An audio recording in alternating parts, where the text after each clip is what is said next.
माननीय सदस्यगण, मैं 18वें लोकसभा के सभी नवनिर्वाचित सदस्यों को बहुत बहुत बधाई और शुभकामनाएं देती हूँ। आप सभी यहाँ देश के मतदाताओं का विश्वास जीतकर आए हैं। देश सेवा और जन सेवा का ये सौभाग्य बहुत कम लोगों को मिलता है। मुझे पूरा विश्वास है आप राष्ट्र प्रथम की भावना के साथ अपना दायित्व निभाएंगे, 140 करोड़ देशवासियों की आकांक्षाओं की पूर्ति का माध्यम बनेंगे। मैं श्री ओम बिरला जी को लोकसभा के अध्यक्ष की गौरवपूर्ण भूमिका के निर्वहन के लिए शुभकामनाएं देती हूँ। उनके पास सार्वजनिक जीवन का बहुत व्यापक अनुभव है। मुझे विश्वास है कि वे लोकतांत्रिक परंपराओं को अपने कौशल से नई ऊंचाई से देने में सफल होंगे। माननीय सदस्यगण, मैं आज कोटि कोटि देशवासियों को की तरफ से भारत के चुनाव आयोग का भी आभार व्यक्त करती हूँ। ये दुनिया का सबसे बड़ा चुनाव था। करीब 64 करोड़ मतदाताओं ने उत्साह और उमंग के साथ अपना कर्तव्य निभाया है। इस बार भी महिलाओं ने बढ़ चढ़कर मतदान में हिस्सा लिया है। इस चुनाव की बहुत सुखद तस्वीर जम्मू कश्मीर में भी सामने आए हैं। कश्मीर घाटी में वोटिंग के अनेक दशकों के रिकॉर्ड टूटे हैं। बीते 4 दशकों में कश्मीर में हमने बंद और हड़ताल के बीच कम मतदान का दौर ही देखा था। भारत के दुश्मन इसको वैश्विक मंचों पर जम्मू कश्मीर की राय के रूप में दुष्प्रचारित करते रहे। लेकिन इस बार कश्मीर घाटी ने देश और दुनिया में ऐसे हार ताकत को करारा जवाब दिया है। पहली बार इस लोकसभा चुनाव में घर पर जाकर भी मतदान कराया गया है। मैं लोकसभा चुनाव से जुड़ी हर कर्मी को सराहना करती हूं और अभिनंदन करती हूं। माननीय सदस्यगण, 2024 के लोकसभा चुनाव की चर्चा आज पूरी दुनिया में हो रही है। दुनिया देख रही है कि भारत के लोगों में लगातार तीसरी बार स्थिर और स्पष्ट बहुमत की सरकार बनाई है।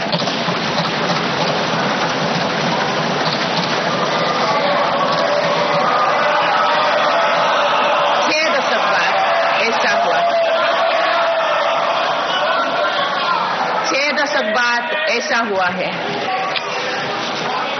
ऐसा समय में जो भारत के लोगों की आकांक्षाएं सर्वोच्च स्तर पर है, लोगों ने मेरी सरकार पर लगातार तीसरी बार भरोसा जताया है।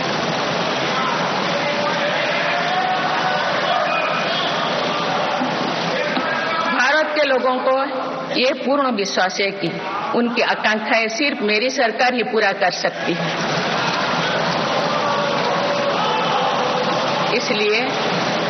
इसलिए 2024 का ये चुनाव नीति, नियत, निष्ठा और निर्णयों पर विश्वास का चुनाव रहा है। मजबूत और निर्णायक सरकार में विश्वास, सुशासन, स्थिरता और निरंतरता में विश्वास, ईमानदारी और कड़ी मेहनत में विश्वास, सुरक्षा और समृद्धि में विश्वास, सरकार की गारंटी और डिलीवरी पर विश्वास, विकसित भारत के संकल्प में विश्वास। मेरी सरकार ने 10 वर्षों से सेवा और सुशासन का जो मिशन जनाया है, ये उस पर मुहर है। ये जनादेश है कि भारत की विकसित बनाने का काम बिना रुके चलता रहे और भारत अपने लक्ष्यों की प्राप्ति करते रहे।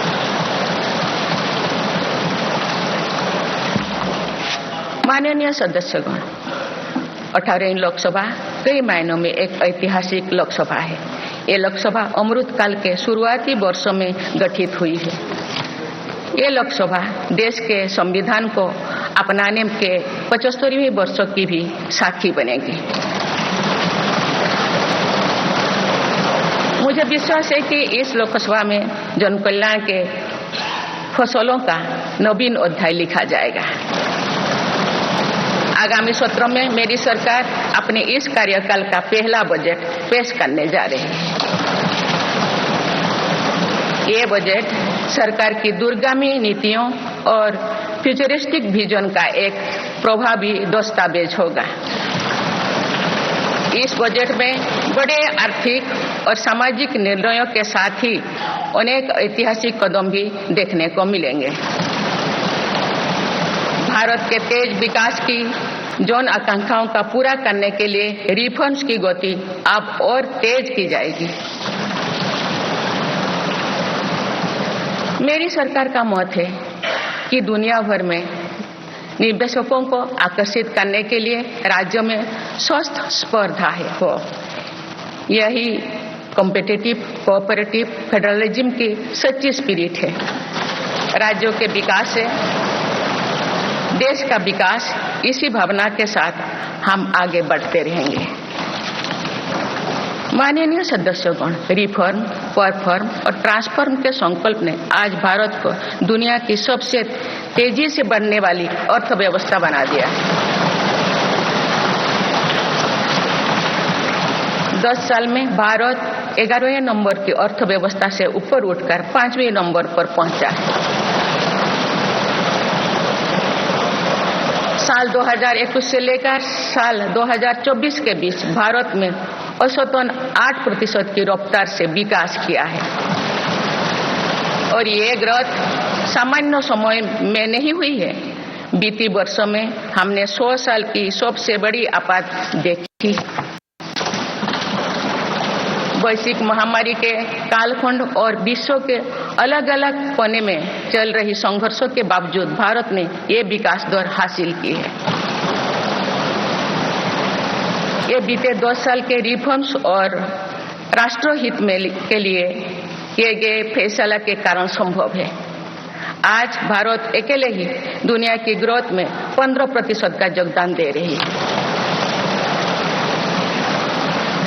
अब मेरी सरकार भारत को विश्व की 3रे नंबर की इकोनॉमी बनाने में जुटी हुई है। इस लक्ष्य की प्राप्ति विकसित भारत की नींव को भी मजबूत करने में के काम करेगी। माननीय सदस्यगण, मेरी सरकार अर्थव्यवस्था के 3 स्तंभ मैन्युफैक्चरिंग, सर्विसेज और एग्रीकल्चर को बराबर महत्व दे रही है।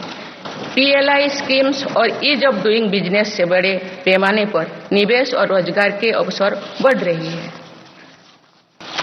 पारंपरिक सेक्टर्स के साथ साथ सनराइज सेक्टर्स को भी मिशन मोड पर बढ़ावा दिया जा रहा है। चाहे सेमीकंडक्टर हो या सोलर हो, चाहे इलेक्ट्रिक व्हीकल हो या इलेक्ट्रॉनिक्स गुड्स हो, चाहे ग्रीन हाइड्रोजन हो या बैटरीज हो, चाहे एयरक्राफ्ट कैरियर्स हो या फाइटर जेट्स हो, भारत इन सब सेक्टर्स में अपना विस्तार कर रहा है। लॉजिस्टिक्स कॉस्ट को कम करने के लिए भी मेरी सरकार लगातार प्रयास कर रही है। सरकार सर्विस सेक्टर को भी मजबूत करने में जुटे हैं। आज IT से लेकर टूरिज्म तक, हेल्थ से लेकर वेलनेस तक हर सेक्टर में भारत लीडर बन रहा है और इससे बड़ी संख्या में रोजगार और स्वरोजगार के नए मौके बन रहे हैं। माननीय सदस्यगण, पिछले 10 वर्षों में मेरी सरकार द्वारा ग्रामीण अर्थव्यवस्था के हर पहलू पर बहुत जोर दिया गया है।